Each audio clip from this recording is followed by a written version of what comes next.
Hey, so one of the routine maintenance items that you need to do on the Suzuki V-Strom is replace the spark plugs. The recommended interval for doing this is every 7,500 miles. I'll be honest with you, I go longer than that, but hey, that's me. But in this video, I'm going to show you how you can replace the two spark plugs on the Suzuki V-Strom first gen without having to go too deep into disassembly of the bike. So this is minimum disassembly spark plug replacement. Welcome to Urban Monk TV.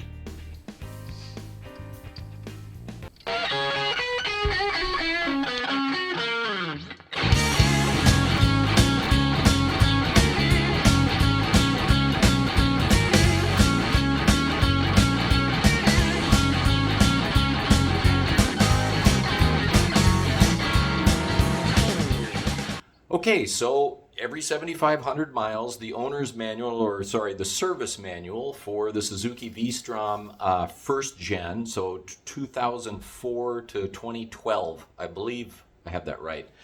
1000, DL 1000, you have to replace the spark plugs. They recommend you replace the spark plugs every 7,500 miles. So let's do that. I'm going to dive right in and show you how to do that minimally. So the V-Strom has two cylinders, right? The front and the rear, or call them 1 and 2, really doesn't matter. Let's get into this first one here. That is the easiest to get at. And you start by removing the seat. You take the ignition key, put it in back here,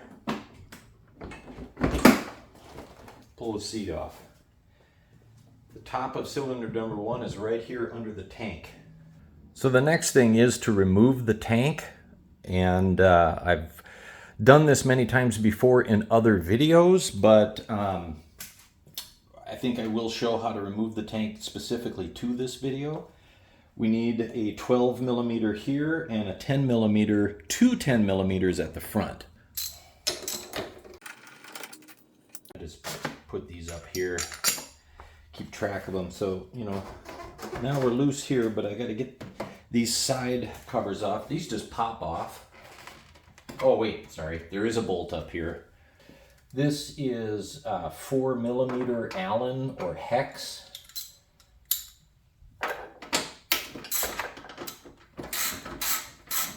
We're going to do this on both sides.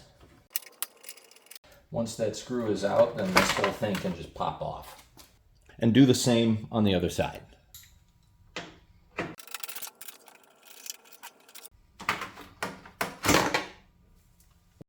The next bolts we're going to remove are here, and then here, and here, and here. And I'm not going to take the side covers off because I don't need to, but I am going to loosen those up on both sides.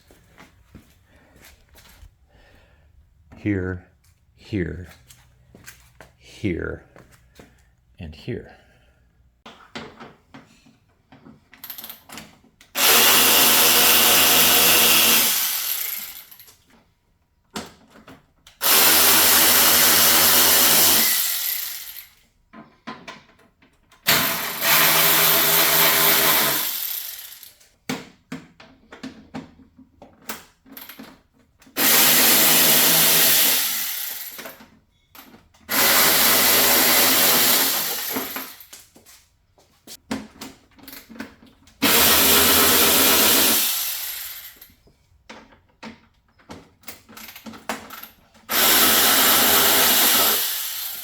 You don't have to have an automatic wrench like this.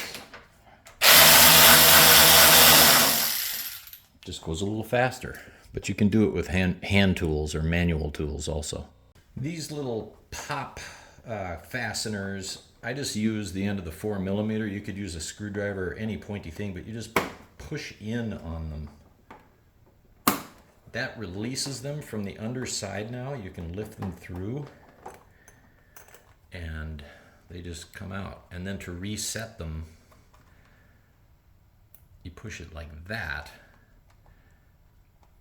I'll show it when we put it back together, but when you put it back together, you have it out like that and you just pop it in and it fastens. And to release, you push. And then at the front of the gas tank, there is this bolt running through here that it all kind of hinges on. If I pop all of this loose, you can see how it kind of hinges there. You cannot get that automatic wrench that I just used in here, but I do have a ratcheting 10 millimeter. And then you got to hold the other side with another 10 millimeter. I have this on the right way to... Let me switch this around. It's still kind of tight. I can't... It's because I have this here. There, I'm getting it. You know, but again, you can do it manually. It doesn't need to be a ratcheting tool. Once it's loose, I just pull the nut off the other side, and drop it in the engine. I'll have to find that later. And then just kind of work that out. There we go. So that's the bolt that's in there. And the nut just dropped. I'll find it when I get the tank off. To remove the tank the rest of the way, we have to disconnect the electrics to the fuel pump inside, the fuel line, and some breather hoses and drain tubes that run through the tank. So they give you this hold down, but it also serves another purpose to where you can pivot all of this up. So you have to have this disconnected. And you put the 2 pins there and one up, and it holds this up so you can work in here. And there is enough clearance with the hoses. It's, you know, the perfect height and length for that. So, and the first thing we can do is disconnect the electrical. There's a little tab right here that I press on. Sometimes it helps maybe to use a little screwdriver. I just wiggle this thing. I'm gonna get the screwdriver. Tiny screwdriver helps to hold the tab. And then, yeah, it releases easily enough. Just leave that there. Let me move the camera to get up under here. So the fuel line is right here. I'm gonna zoom in on that. I put rubber gloves on for this because every time I do this, I get a little bit of fuel that drains out of here. I'm going to have a towel ready that I kind of surround this thing with, but I want to show you what I'm doing because my towel obscures it. But there are 2 little plastic tabs in here. There's one right here that I can push in. There's another on the other side just like it. And so I'm pinching both of those while I wiggle this thing back. And eventually I wiggle it so far back that it comes out. So pinching and pulling.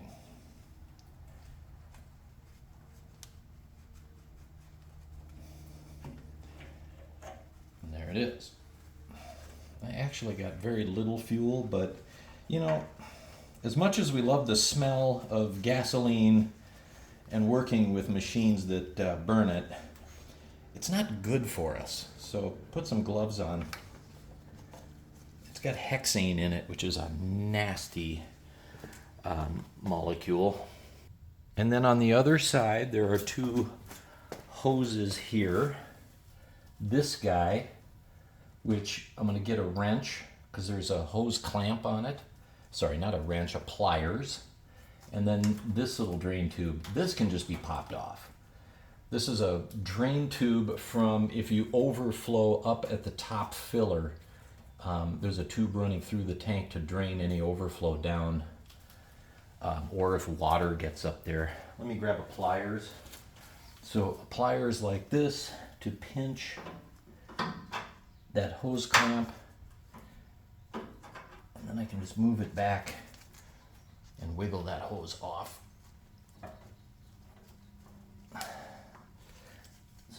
Helps to break it loose a little.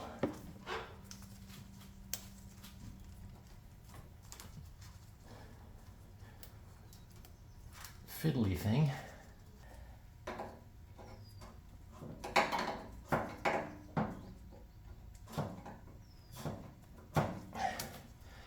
Sometimes just twisting the hose loose helps. There, it's coming. There.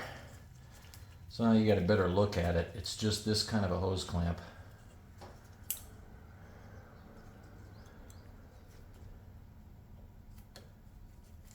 So with that, we can take the tank off. It helps to have an empty gas tank to do this because it's less heavy. Of course, I didn't think ahead to drain it down, but you know, just be ready for something heavy. And then you can just slide it back and out. And that gives us access to the top of this rear cylinder. I called it cylinder number 1 earlier, but I only meant in the fact that we're going after this one first. Technically, I don't know that this is number 1 or 2. It's probably number 2, but let's just say rear.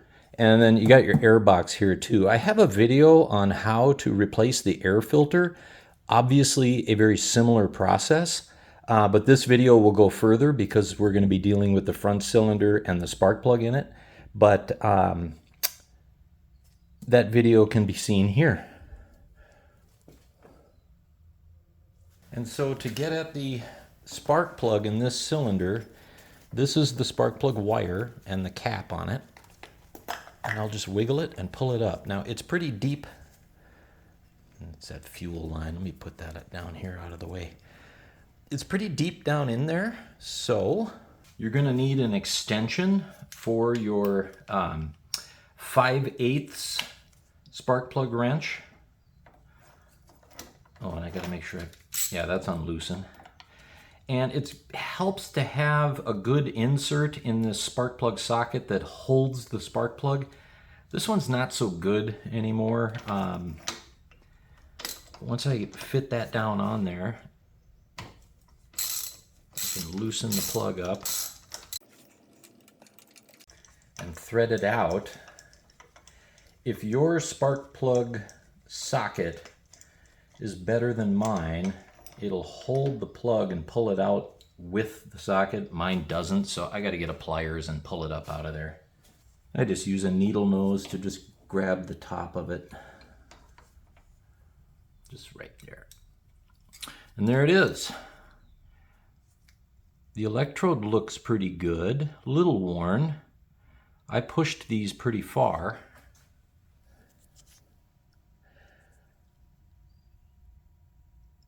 Not bad though. I mean, that's not worn too much. Now I doubled the interval on this, and these are the standard CR8EKs. What I'm putting in are iridium equivalents to this, which is the CR8EIX. Exact same heat, exact same, you know, threads and dimensions, but it should last longer is kind of the thought. But different head on it, but that iridium tip is, I should say, a different electrode on it. But that iridium tip should last a long, and I'm going to see how long I can go with these plugs. These are the kind of plugs they put in cars, and you don't change them for 100,000 miles. So in theory, I'm kind of hoping these are the last spark plugs I ever put in my bike. But I've run lots of these, which are the standard that it asks for, and gotten, you know, more than 7,500, which is the change interval. I've doubled that to 15,000 and do it every time I do a valve tappet clearance check, which is also something I'm doing here today. But that's another video. In fact, you can see that up here.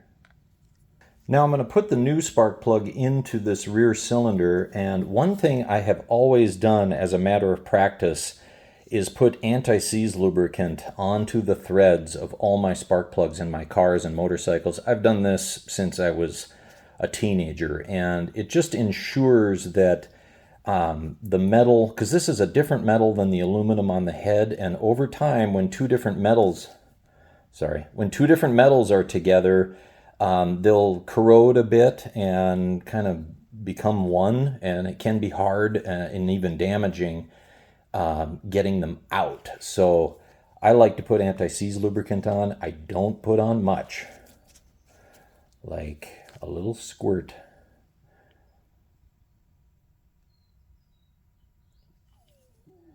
You know, and just around, sorry, camera work is hard here. Just around the bottom. I don't have to put it all the way up because as I thread it in, obviously it's going to spread around. So just a bit. And this is also what they'll call dielectric. So, you know, the electrical transfer still happens here, obviously. So now this is critical. When I put this down into the hole, one, I don't want to get debris from around here down in that cylinder. So I'm careful of that. Two, if I had a spark plug socket that would hold it, and I guess I do, then I would just put it in this way. But what I don't want is this spark plug falling out of there. Oh, the reason it's holding is because it has this on it, but I need to take that off. The V-Strom does not use these top. There we go.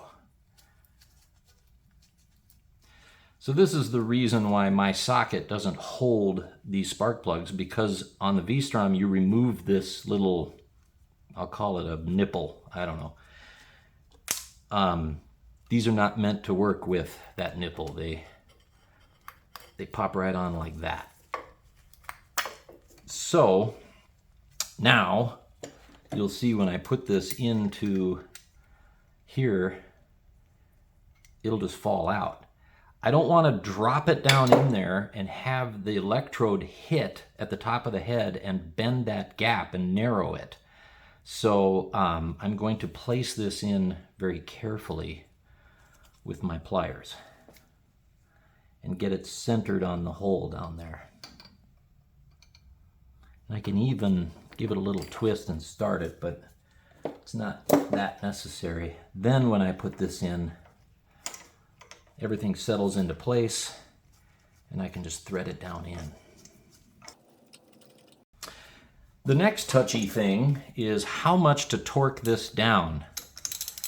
I always do this by feel. That washer at the top of the plug needs to crush. Let me show you that.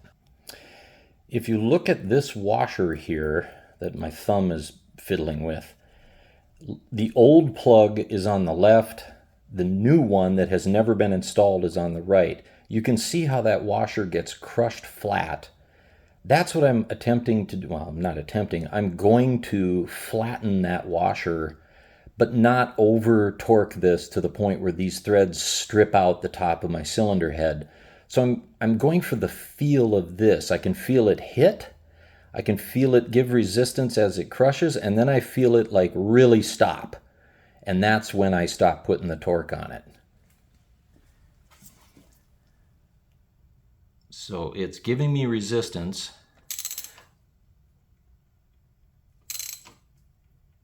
There. It just crushed down. And that rear cylinder has a brand new spark plug in it. Pop that down. Make sure you push it all the way down and you hear it kind of clicking into place. We're done here. Let's move to the front. So when we get to the front cylinder, or cylinder one, I don't know, this 1-2 thing, I never should have started it. Front cylinder, you got the radiator here blocking access to the spark plug hole, or tunnel, I'll call it.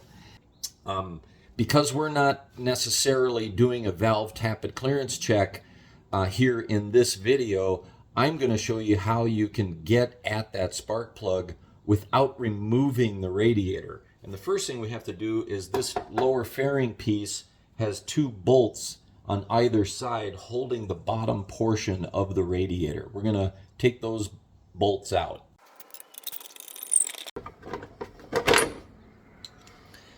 And you see the fairing cover is getting pretty loose because I've disconnected it up top, but that's as far as I have to go. There are still some bolts and screws holding it in the front. I just need it loose for now so that the radiator is free and clear of it. Now I'll do the other side. So with those out and loose, you would think, okay, the radiator should move, but there is one more bolt on the other side now on the radiator that we need to address. You'll have to forgive me, I'm going handheld here to get at this. The last bolt we want to remove is this 10 millimeter that connects the bottom of the radiator to the top of that front cylinder head cover. There. Now with that out, you'll see that I can just pull the radiator forward just a little bit. Let me show you what's happening on the other side. Over here I've got a radiator hose coming from the water pump or coolant pump to the bottom of the radiator, and when I pull on the radiator down here I can stretch that hose just a little bit, and so now I should be able to reach up in here. I'm not going to be able to do it while holding the flashlight, but I should be able to reach up in here and get to that spark plug cap and pull it off.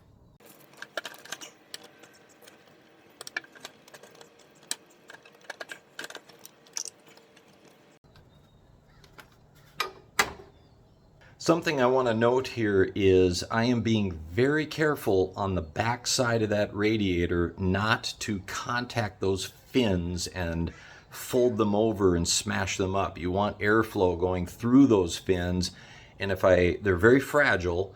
If I, smear or stab or whatever I do to those fins to close them, I'm closing off the airflow in a portion of my radiator. And that is how we get engine heat, into the air, out of the bike. So careful on the back side of that radiator. So now, as you can see, we've got our spark plug wire out, and I need to get back to my spark plug wrench with the extension on it. Actually, I'm going to do it one part at a time.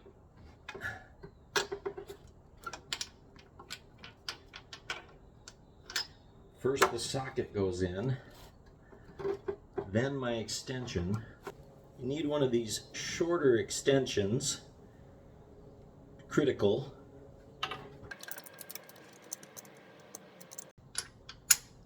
And what I'm trying to do is snap that into my socket by feel.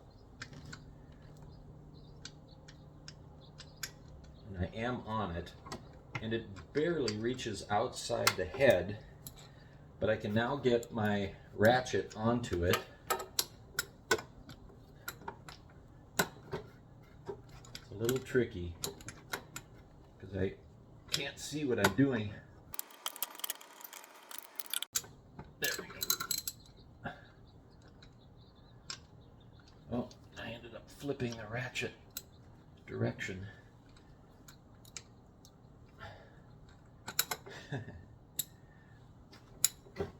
Make sure I'm still on loosen. Okay.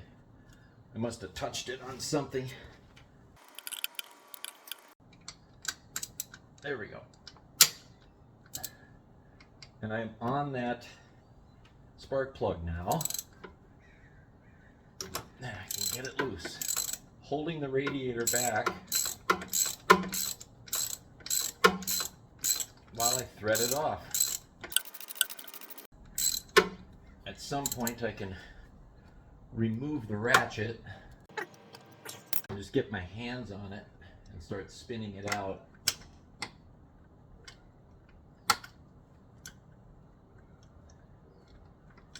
With my right hand, I'm pressing against my right knee, and that's giving me some leverage to use more than just my arm strength. I've got both my arm and my leg working on that radiator. Okay, that spark plug is out. And now finessing it out of here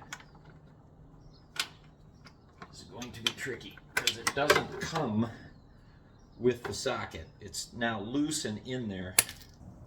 Actually, I just thought of something so that I don't need to be using my own strength to hold the radiator out all the time. So I just grabbed a deep well socket and I'm going to put it between this mounting point at the bottom of the radiator and the top of the head. But I need both hands. Just like that. Now I don't have to hold it, and I have, clearance up in here to get at my spark plug, which is sitting down in the tunnel right now, if you can see it right there. Need a little needle nose pliers. Got a needle nose pliers with a bend on them and a magnetic parts grabbing tool. The magnet should grab the top of the spark plug and not the rest of the cylinder head around it because it's all aluminum. Aluminum not being magnetic, of course.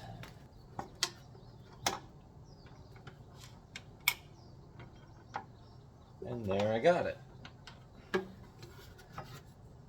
Spark plug is out. Same process with anti-seize on the threads of the new plug. I'm going to do that right now, just like that. When I turn this, that'll spread throughout the threads. I'm going to put my plug into my spark plug socket, bring it up into that gap.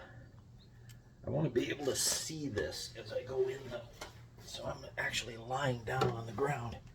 So with this thing oriented in an upward direction, I can slowly put it into the tunnel. There's really only one angle that works at, and start threading it in. I've got that anti-seize on the tips of my fingers, so it's slippery. I should be able to get the ratchet on it.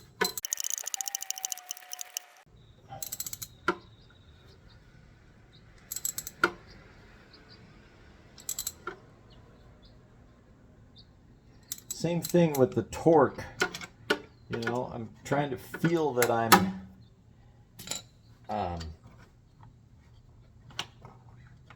crushing that washer. When you take this out, I can't see in there, so make sure that rubber insert on your spark plug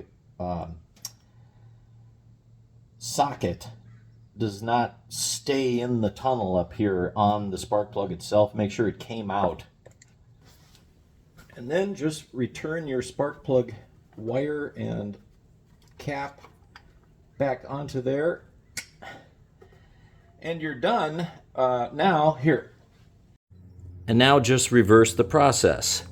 Get this socket out of here, put this back on that bolt, tighten that up, get these fairing mounting bolts back in, put your gas tank back on, and just reverse everything in this video and put your bike back together, and you've changed the spark plugs in your Suzuki V-Strom without having to take the radiator off and drain the coolant and all of those things. Hey, if you like motorcycling and you like to read in English, check out Creating Mr. Corton, my book. It's available on urbanmonktv.com or on Amazon.